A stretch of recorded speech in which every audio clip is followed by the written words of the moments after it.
Oh, and there's one more there. Okay. Yeah, and then let's go ahead and get started, guys. I know that it's a little late, and I want to make sure that y'all, if y'all haven't had dinner yet or anything, y'all can at least get that. So we'll get the ball rolling. I want to just let y'all know up ahead. I have my wife here. Also, her name's Brianna. She's the other co-host. So just in case, she'll be helping other people get in as well too. So if anybody wants to say hi, she's out here. So tonight, one thing that we really wanted to focus on, I wanted to at least explain and educate to everybody on these costly mistakes to avoid as first-time home buyers. And I honestly want this call to be pretty interactive, whether your camera is on or off, totally your choice, guys. So there's no, worry about having to have your cameras on or anything like that. But if everybody could find the chat box and at least say hi, I want this to be interactive because I want to be able to help out any questions y'all currently have on y'all's mind because we understand that it's a multiple step process and there's a lot of moving pieces. So, let us know where you are tuning in from, guys. Let me see where y'all at. Let me see. I'm gonna pull up the chat real quick. Hey, what's up, Francisco? Q Jackson from North Houston there. What's up? That's cool.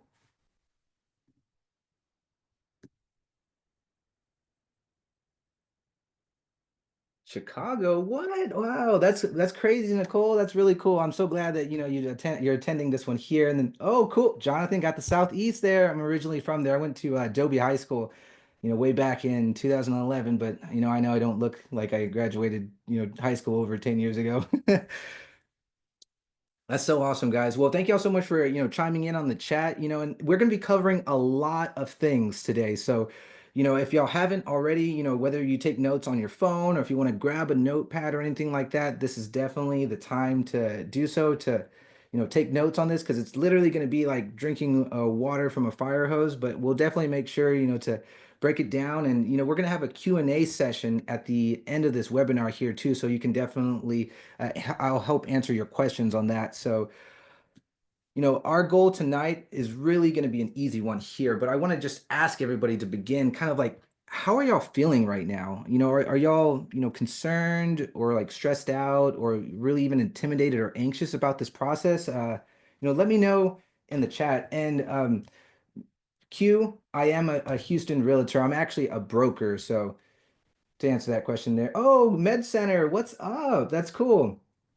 Yes, I will agree. Interest rates are a little bit higher, but they're actually, comparing this to the COVID times, they are high. But on historically, it's actually not that high. I was talking to a buyer earlier today that when they're a little bit older, they were talking about 18% interest rates. So 7% is not, it's not that high. But I understand though, guys, because they obviously have increased in price, but we'll definitely cover that a little bit later on. And oh man, I can completely feel y'all about being anxious. Everything is high, and there's ways that we can counteract that because being a buyer's and seller's agent, I've also started noticing things have started to correct themselves, and a lot of it had to come down with the sellers kind of asking top of market without doing any upgrades. Those houses are definitely like y'all may have already noticed they're sitting on the market like high days on market and multiple price reductions.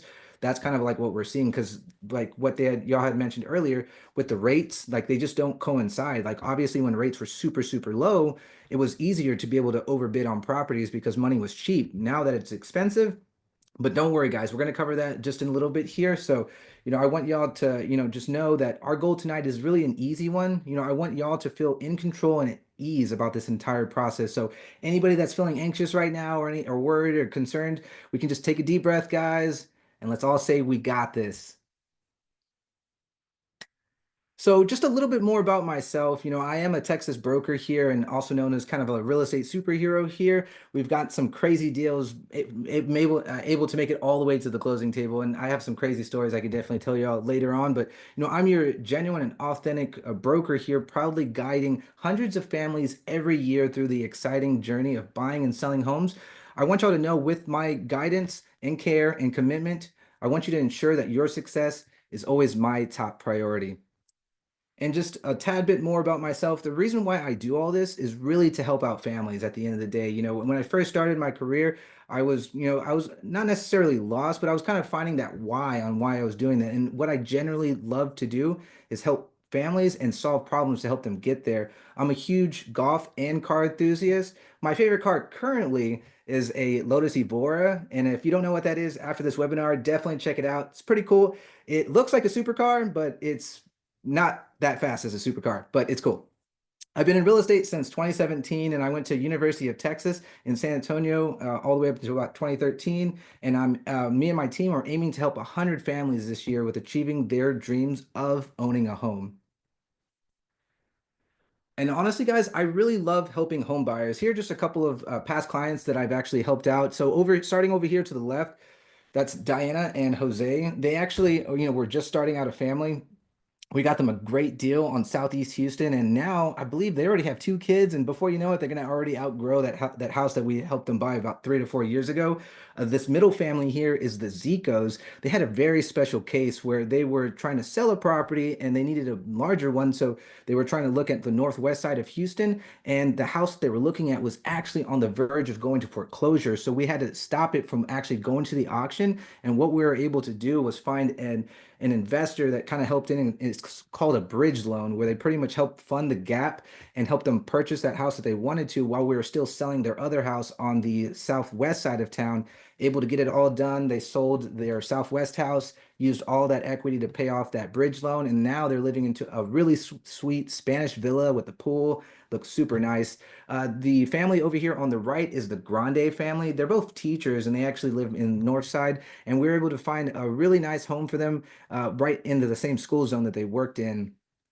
A couple of other buyers that we've helped over here on the left is Daniel and Priscilla. They used an FHA loan, which is very common for most first-time home buyers. And this one here was a very special case. So on FHA loans, we're actually able to ask up to 6% seller concessions. So that's a crazy large amount. And we were able to get that for Daniel and Priscilla. And funny enough, the sellers didn't even know that they agreed to that all the way up until closing. And I was like, guys, did y'all not read the contract? Like, really? But by that time, it was already said and done. So they got an amazing deal. They hardly brought anything to closing.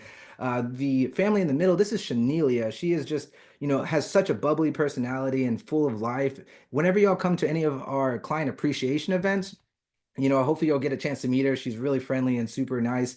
Over here on the right, the last one here, this is Eddie and Carol. And Eddie actually has been renting for 21 years. Until this past November, we were able to find them a really nice house nearby the Hobby Airport area.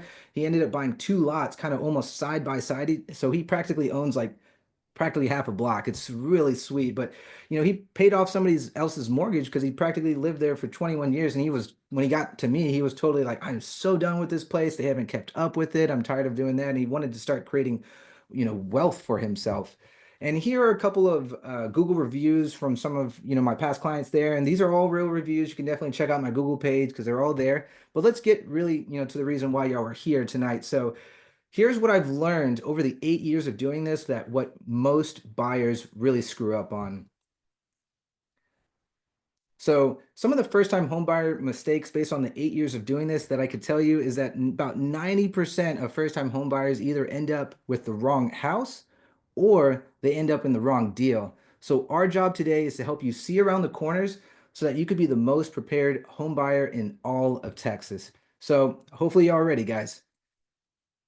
So mistake number one, and hold on, we got a couple more people adding here. So what I've noticed is that a lot of first-time homebuyers don't take advantage of first-time homebuyer programs, believe it or not. And some of these are going to be, some of them will be very location based. Some of them are going to be based off of your income, also known as the AMI or average median income. So it's going to be very dependent on kind of where you're looking at.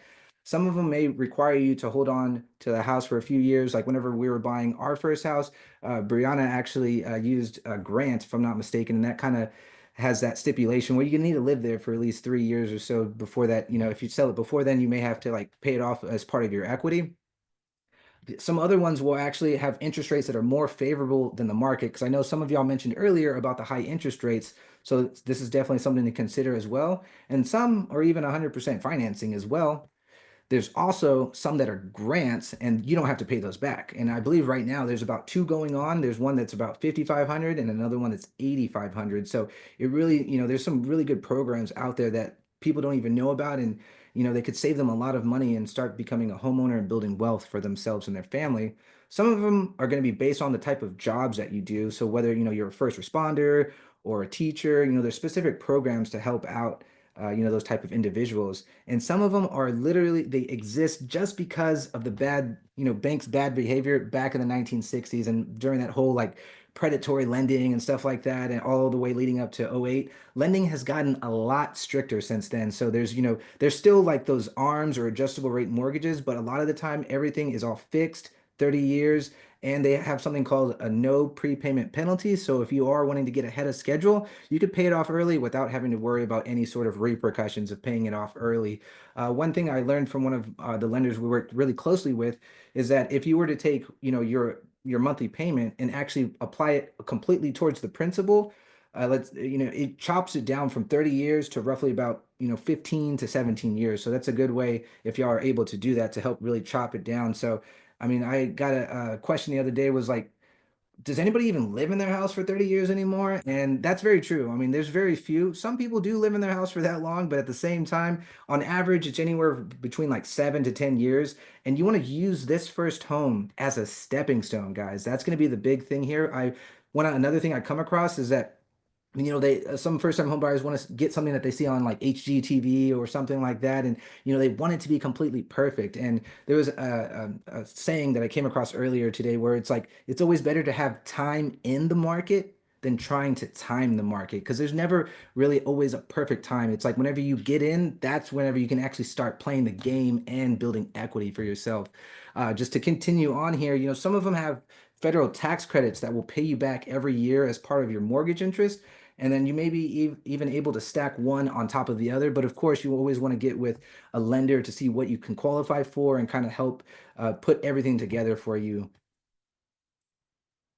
Mistake number two is that they do the right things, but in the wrong order. And I'll get to that in just a second here. So, have you ever made this mistake before? Like, let's say that you're baking a cake, and you have all the right ingredients, but you don't follow the like actual recipe. Like, does it still is it still really considered a cake? Theoretically, yeah, it's still a cake, but I mean, it's kind of like you're barely hanging on there, as far as like, is it really something there? But to show y'all kind of the right like recipe of buying the wrong house here, I'm sorry about that, is stalking Zillow for several years, even maybe even disqualifying yourself from neighborhoods that might actually be obtainable. Maybe even getting curious and calling a few for sale signs, or just walking into a builder's model or three, one weekend just to see what's out there. Maybe even visiting a few open houses. And then finally, just getting tired and then just walking into something and just saying, hey, I'm going to buy this one, which may sometimes likely be a bad deal.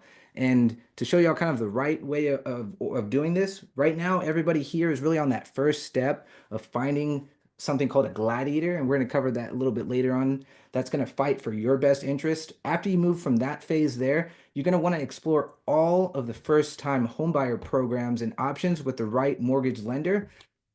Once you're approved, this is the time that you can go visit builders and tour homes. Whenever we work together, I generally limit it at least to about 5 homes per day, just to avoid decision fatigue, because I've developed, some resilience to be doing this. I could be like showing houses practically all day, but then my clients, I've noticed it, like they'll either get tired, hungry, or the houses themselves kind of start blurring together, where they're like, oh, like this kitchen and this primary bedroom, and it's like, no, guys, like it ends up all meshing together. So we always try to at least cap it at about 5 per day. We'll sometimes go to 6 if the houses are like really close to each other. But if you're here in near the Houston area, you can understand that Houston is massive. So I mean, it's literally an hour away from itself. And then moving forward, once we find that right house, it's our job to aggressively negotiate for seller credits to help lower your cash to close. Once we actually get something under contract, and that's whenever they're going to begin the escrow process, and we'll dive in a little bit deeper into that further on in this webinar. And then finally, once we get past the escrow process, your lender is going to work towards something called the clear to close, or the CTC. And then that's whenever we schedule a time with the title company to go sign all the paperwork. And then generally after all parties sign, about maybe an hour or two after, you're going to get a funding email. And then that's whenever keys can be actually transferred over to the next owner. And then you'll be officially a homeowner. Going on to mistake number three, guys, is getting like sucked into the builder's marketing machine. And what I mean by that is that, they spend thousands of dollars, to try to get people through the door. And the problem with the builder is that there's no one looking out for you. You can walk into the builder unrepresented, and they'll do literally everything that they could do to create this a one-sided deal. Like it's literally their job. Like all of their contracts are all geared and drafted up by attorneys that represent them. So there's hardly really any way to protect yourself as a buyer. A lot of the builder contracts have a lot of protection to really only protect the builder. And I'm not sure if anybody has ever been under contract with those before, or like know of a friend or family member that has and had a bad experience. A lot of those times because there's hardly any way out on the builder's contract. And one thing to actually look for is what the builders need to get off their books because obviously they're using special financing to help build those homes. And as we're progressing through the year, there's going to be something called inventory homes and then like build like homes itself. So the inventory homes are the ones that are already completed and they're waiting for their new owner, and that's kind of the ones that if we work together, that's the ones we really like to focus on. In this market right now, it's really important to focus on the incentives and the APR, or the annual percentage rating, to compare those even with resale homes on the market. Because while everybody loves brand new homes, there's some things that you also have to be mindful of as well too. While you do get warranties with them and everything like that, one thing that a lot of people don't sometimes like account for is that whenever your property taxes come due, the first year it's only valued at the raw land, and then so year two, three, and onward, what I've noticed is sometimes they get a giant payment increase those following years, and you have to be like aware of that just because it's like it's surprising when you look and then you're like, oh my God, my mortgage is increasing like $400 or $500. Like, why is this? It's because the county has now appraised the land with the improvement, which is the house, and then that's gonna cause that increase because your escrow account will generally be short. When comparing that to resale homes, though, resale homes, they've already been, already been built, obviously, and so the county already knows that there's a house there, and it's already been appraised or valued for that. So generally, those property taxes, when you look at homes that are already built or resale homes, those are kind of more solidified, is that like what exactly you're paying. Where new builds, you're kind of get a spike that second year. So it's super important to consider the tax rate that you're looking at when you're looking at these builders. So if y'all don't want to get it taken advantage by any builders out there, I want to drop something into the chat here so that y'all can schedule a one-on-one time with myself here, just so that we can learn a little bit more about your situation here. Because builders themselves, like literally, they're all only going to try to get you to do is sign on the dotted line so they can push you through and find the next person to come and buy another one of their homes. Because then they're in the business of selling homes and moving on to the next community and then so on and so forth. So guys, if y'all don't want to get taken advantage of, book some time on my calendar. It's completely free, guys. Like this is what I'm here to do, just to help educate and really inform y'all to make sure that y'all could see around the corners and make sure that nobody's taking advantage of y'all. Oh, hold on. We got a question here. So is my friend new build home? Yes, exactly. See how they went from 3K to 7? Like that's a perfect example. While obviously, it's nice to have a new home, that ends up pricing people out, unfortunately. Let me see. Oh, and thank you for letting me know about the link there. Let me see if it's something going on there. Here, I'm gonna drop a separate one here. This one should work. Good old technology, guys.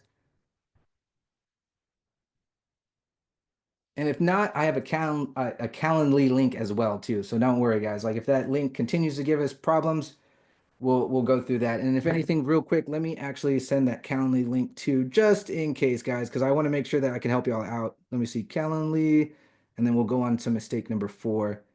It's like good old technology. Okay, so in case of this other link doesn't work, guys, I'm gonna drop you my Calendly link too. Just it's always good to have a backup, right? So that one there is my one-on-one with my Calendly link if the first link doesn't work. So let's continue on, guys. Mistake number 4 is getting intimidated by the numbers. And don't get me wrong, whenever I was buying my first house, I was pretty intimidated by the numbers because you just don't know what to like expect. You just don't know what you don't know really. So as we I just want to make sure that there's no more confusion on these closing costs. So to break this down a little bit here, like this is where really important if you are taking notes. So what to expect as part of your closing costs is going to be fees from the title and lender, any rate buy downs if it's not getting covered by the seller. If there's any prorated HOA fees, those will also be due. Another thing to consider is if we have any, active or retired military here, if you're using a VA loan, there's a one-time funding fee. If you're going to use your more like common conventional or FHA loans, you got to worry about your down payment, which can be anywhere from 3.5 to about 5%. And then lastly is going to be your prepaid taxes, insurance, and then these range anywhere from like 2 to 3 months of insurance and then 2 to 3 months of property taxes. And all this together, you know, total A, B, and C all come together and form your total closing cost. So I got an example here so that y'all can actually visually see this. So, the bad news is that they can be expensive. Like there's no doubt about that. Like it can be really expensive to actually purchase a home. But the good news is we can always get somebody else to pay them for you. And that's what I mentioned about, the first-time homebuyer programs, the grants, and even something called seller concessions. So here's that example I was talking about. Let's say Johnny wants to buy a house, right? Yeah, he's looking at a new house. It's about 300,000. So, and he's a first-time home buyer. So he's going to use an FHA loan, which has a 3.5% down payment, which equals out to about $10,500. His estimated closing costs, not including his down payment, with that's going to include, the lender fees, title fees, the insurance and property taxes. They're going to range around 11,466. Combining all that together, total cash to close is around 21,966. But then if you use a down payment assistance program or even one of the grants that go up to about 5%, that's already 15 grand. And then whenever we negotiate with the seller to get some additional seller credits, in this example, we're only just using 1% of the purchase price, which would be 3 grand. So that majority of your cash to close is covered by the down payment assistance programs or one of the grants that you're qualified for. And then the seller credit only leaving you about just under $4,000 left for closing. And then, when you really think about it, while $4,000 is still $4,000, this is leverage at its finest because they're giving you a $300,000 asset for only $4,000. Like this is definitely leverage at its finest. And then this is just a little disclaimer, obviously, because you have to have a certain type of credit score and things like that to qualify for certain programs. Two ugly truths or facts really about the big banks is that they will steer you away from most first-time homebuyer programs because they honestly lose money on them. So they're not really going to recommend them. Sometimes they will, but a lot of the times they only bring it up unless the client brings it up to them. And then I've even seen it where sometimes some seller agents will tell their clients not to accept their offer because your pre-approval letter shows one of the bigger banks. And honestly, you really can't blame them. Oh, hold on. Can you see the previous slide? I'll go back super quick, guys. All this is that usually, you need at least about a 640 credit score to be able to qualify for most of the grants. And not to worry, we're going to cover this in just a second that we even have help with that. And then back to about the big banks here. I had just one literally just closed yesterday that they were using PNC. Oh my gosh, guys, I'm so sorry if y'all bank with PNC. I used to bank with them too whenever they were BBVA, and man, guys, like it was so crazy. I was calling in because I'm very proactive on making sure that our clients and timelines are all met. And every time I would call in, it was like always a different person. They never knew what was going on with the file. And then even the client that we were working with, they would send the documents to the processor, and then a different processor would be like, "Hey, can you send the same documents?" And then the client got so frustrated. Just because they were like, oh my God, I sent these documents to the lender already 4 or 5 times. And it's like they keep asking for the same documents. So a lot of the times these big banks, while they try to really persuade account holders to use them because oh, your money is already here and stuff like that, they're not always proactive enough because their main focus is on opening accounts and things like that. And while they have the money to do mortgages, it's not their forte. Like they can do it, but it's not like what they're a specialist at. And that's why I wanted to introduce y'all to one of our preferred mortgage brokers. His name is Franklin Warrens, and Franklin and his team leave no stone unturned when it comes to finding ways to help buyers into first-time homebuyer programs. And the best thing about their team is that they actually get you to the closing table. So Franklin has now, me and him have been in business together since probably since 2017, and Man, like he is literally known as the mortgage hero only because he's been able to get some crazy loans closed where like, it's like, how is this even possible? And it's the reason why I feel like is because he's very proactive and on top of mostly a lot of the things that are going on, with the interest rate market and certain programs. And he knows a lot of the guidelines that really is going to help you, see around those corners and help you continue moving forward. And then now that we're already kind of talking about lending a little bit here, I wanted to hit on the credit. So, if you're concerned about your credit score, let's all take another deep breath, y'all. And let's say we got this because we have a solution for you all. So the first takeaway about credit is, to get over your fear about having your credit pulled. The truth is that while you might see a small dip on your credit score the following month after the hard inquiry, your score will likely quickly recover back to its original level within 45 days. And that's as long as you don't add more debt to your plate. Because obviously, if you take out more loans, add more, credit to yourself, you're going to change your debt to income ratio, which would then, if you add more debt, it's going to lower your credit score because it's something called your utilization rate is going to be really high. And something to keep in mind about your utilization rate is that you really want to keep things 30% or lower. Like 10% and lower is ideal, but that's like, hardly keeping anything on your credit card. So like as long as they're 30% or less, you're going to see an increase in your score. Another takeaway, guys, is that even if you don't feel quite ready to qualify for a mortgage, we partnered with Franklin, who has an in-house credit repair company who's dedicated to helping families get mortgage ready. And together, we'll help develop a plan to help you achieve your dreams of home ownership. And I can vouch for them. I've actually used their credit repair company when I was buying my first house. Like, I feel like if I didn't use that company, I wouldn't have gotten my first house. So, I mean, they really definitely put up all the stops. They sent out a bunch of letters, got a lot of things that were like, misinformed and stuff like that on my credit report. And my score got into a great range that I was able to qualify for a house. So, I can definitely vouch that their program definitely works. Another, last takeaway here regarding credit is to not be a hero. If you have some sort of kind of collections or unpaid medical bills or foreclosure or anything, anything like that on your report, don't pay it off without at least out talking to Franklin's team first. The only reason why is, a lot of the times it often backfires.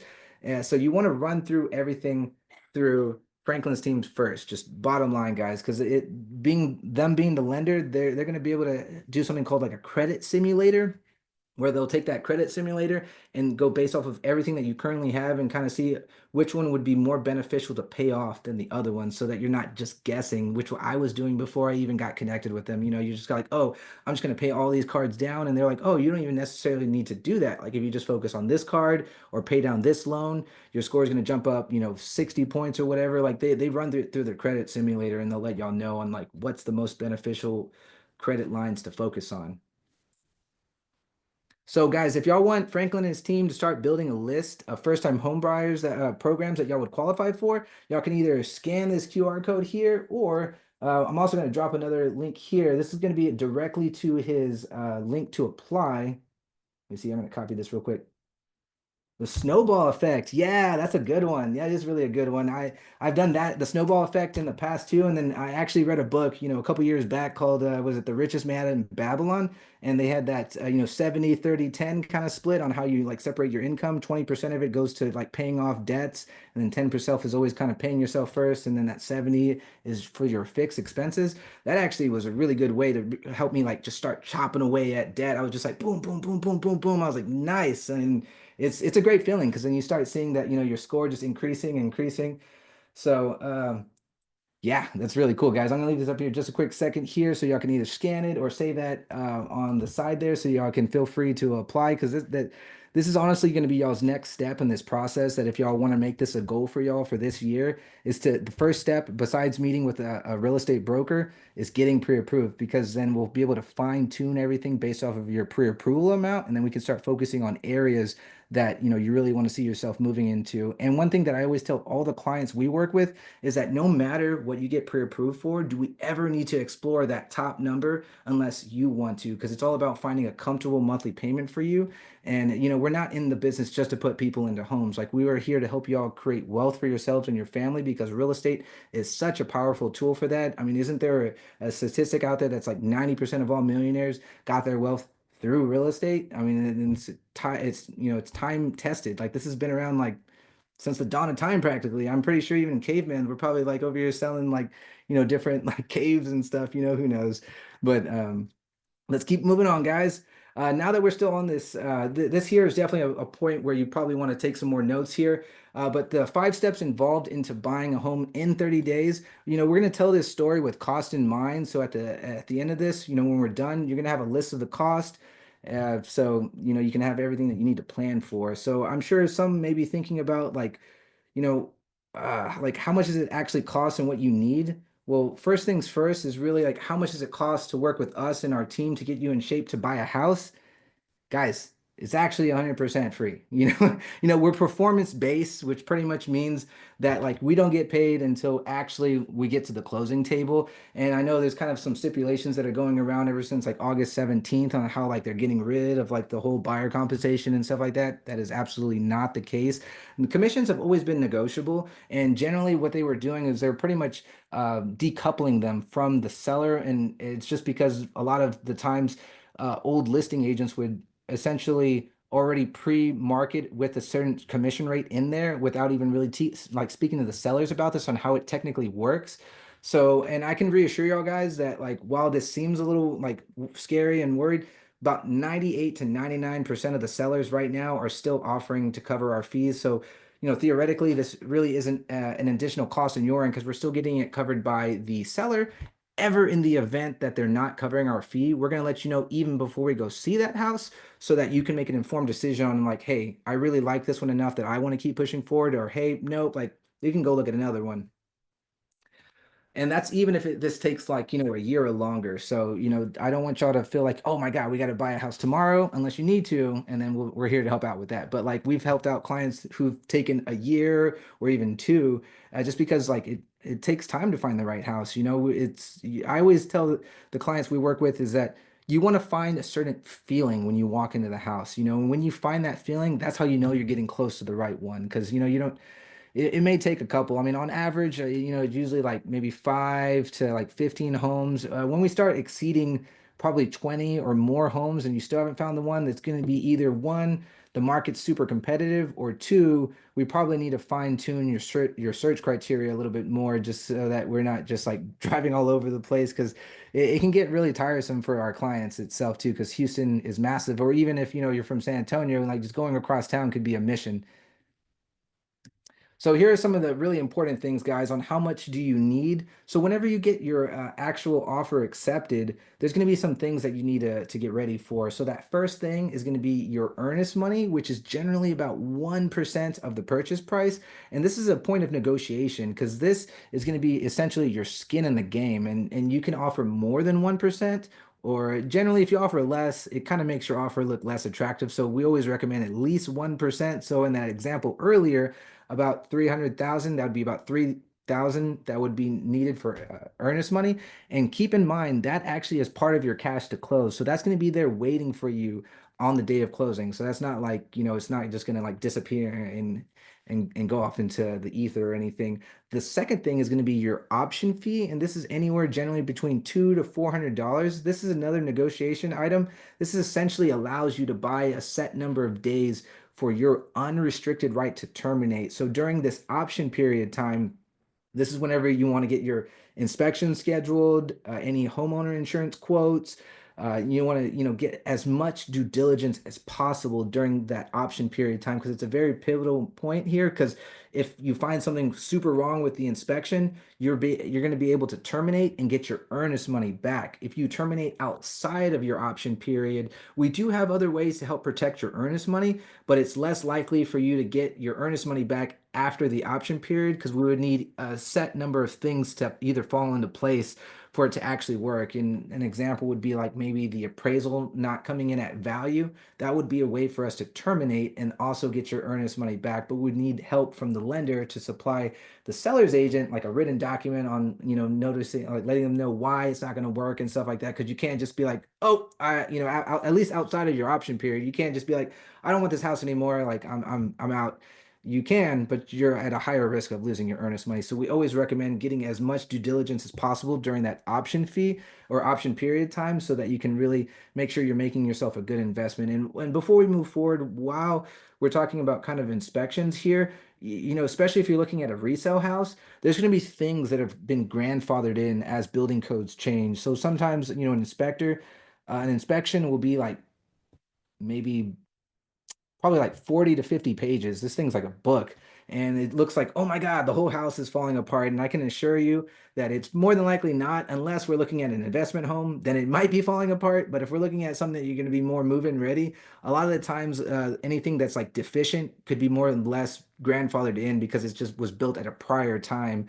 But we always do focus on the major things, such as like foundation, anything, like electrical, plumbing, roof. Those are going to have the most weight in negotiations, even HVAC. So then this is what I was talking about here. Now that, we're under contract and during your option period, this is, getting your home inspection. And whenever we're under contract, one thing that we do always send is like a long text message, congratulating you on getting under contract. And then it also has like the information for the title company, the checks that you need to make out to like, because everything gets made out to the title company. When we'll list, your earnest money amount, your option fee amount, and then also we'll recommend 3 to 4 other home inspection companies that you're welcome to use. There's a couple that include like free wood destroying insect reports. So if you are like, if there's any veterans here using a VA loan, it is a stipulation that you need to actually have a wood destroying insect report completed and send it to the underwriters. On FHA and conventional, it's not needed, but always highly recommended because, obviously you don't want to buy a house with termites or anything like that. And it's just very knowledgeable. I mean, informative. Like those inspections can be really like informative to like understand the condition of the house, and they can be a little scary, but that's why I want to like let you know ahead of time. Like it sometimes is not as bad as it sounds. Now that we're kind of negotiating this deal here, whenever we're negotiating based off of the things that we find on that inspection, you have a couple of different options here. So one, if the repairs are kind of just too much and you don't even feel like taking those on, first thing is to terminate, get your earnest money back, and then we go find you a better house. Or, we can kind of pick 2 or 3 items for the seller to either perform. They can either fix that before closing, and then they owe us, receipts and warranties showing that the work was done professionally. And, sometimes they'll come with warranties, sometimes they won't, but, we always try to ask for any paperwork we can. One of the things that I always recommend is option 3, and that's negotiating additional seller credit in lieu of those repairs. And going back to that example we were talking about earlier when Johnny was buying a house, like that's kind of where we can help lower your closing costs there. And you can use that to buy down your interest rate. And that's where you're going to see the biggest difference in payment. Because a lot of the times, you may want to put like more down payment and you don't really see that much. Like, some people are like, oh, I want to put 20% down. I'm like, well, why do you want to tie up that much equity? Obviously, when when you go from 3.5% down payment to 20%, your payment does change quite a bit. But it's like you have so much equity tied up into that. And we can get in, it's more of a lender's realm there, kind of talking about like private mortgage insurance. But one thing I always recommend with that though is that like using this additional seller credits, you can use those to help repair anything that like might be done and things like that. Um, and it's really helpful. It's just like I can't like about like seller concessions, those things are just amazing. After the option period, this is where things get a little quiet because now it's kind of more on the lender side of things. They're going to be working towards that clear to close. And this is whenever they're going to generally ask you to pay for an appraisal. If it needs to be on a rush, it'll probably be closer to 700, but usually, from start to finish, it takes about 30 to 35 days. So your option period generally is like 7 to 10. So it still gives you plenty of time to meet the closing date. So on average, they run anywhere from $600 to $700. But remember, when you're under contract, this is not the time to go buy furniture or a new car or apply for a new credit card because this is a very sensitive time here where like anything can really adjust your credit, like affect your credit, and that can throw off everything. It really have. I've seen it before where like they either buy a new car or they take out a new credit card or they rack up their credit card because they're buying a bunch of furniture and then it changes their debt to income ratio and then they don't qualify anymore. So don't do any of that while you're under contract. Like just wait until you get that clear to close. And then even until you get that clear to close, sign the paperwork, get the funding email, and then go buy all your stuff. And then now that the lender has received the clear to close, this is whenever we schedule with the title company. You pay your down payment and any closing costs that are not covered by the sellers, and then you're gonna get your keys after that funding. That email generally comes about like an hour or two after everybody's signed. I would always recommend at least planning for a $5,000 minimum investment if you're using one of the grants or down payment assistance programs, and the seller covering some of your other closing costs because as you could see it could be upwards of almost 20 grand if you don't, and that's at a $300,000 house. Obviously if you're looking at more of an entry level price point, I would say like 200, 250 or below, it's going to be a lot less than that. What's going on, Andrew? So, guys, mistake number five is that they do not hire a gladiator. And what is a gladiator exactly? Well, anybody can pop open a lockbox, and it's not our job just to show you houses. Our job is to pick up the sword and fight for your best interest and use our shield to protect you from any harm. A gladiator is somebody that, they want your kids to be in a better school district than you did whenever you were growing up. I want you to be able to gain equity faster and retire earlier because we negotiated a best deal in the neighborhood just by the skin of our teeth. I want to make the impossible possible, guys. And then, a little selfishly here that, I want y'all to be a raving fan so that you can tell everybody about how great the experience was. And some of the things that we do different, is whenever somebody tells us something that's impossible, we don't believe them. Whatever. And another thing is that we don't believe what the inventory on the MLS is the only inventory. We do have creative strategies that we either like if there's a certain neighborhood or community that you are really considering and just nothing's popping up. We do things like either door knocking, sending letters. We even like find their information through public records to call them to see if they're even interested in selling. Like we go above and beyond for our clients, and we even call in additional favors to find homes to view. We've negotiated aggressively with people that who may be difficult because there's some really difficult people here in this space. So not everybody's super friendly at times. We're gonna even persuade listing agents and builders reps when necessary so that we can help get what you want. Honestly, we're gonna also consume massive amounts of caffeine and analyze every single listing in your search criteria so that we can help find the one that we can negotiate under your monthly budget.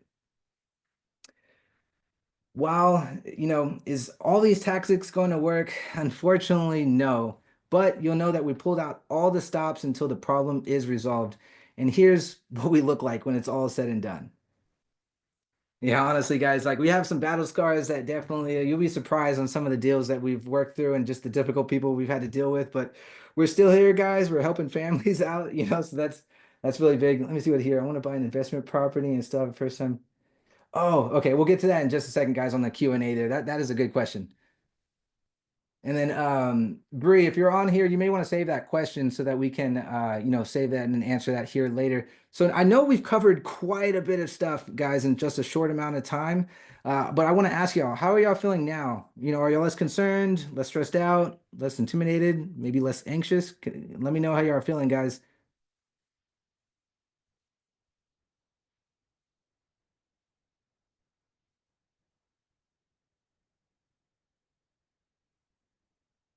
Oh, that's another good one. About four times your salary.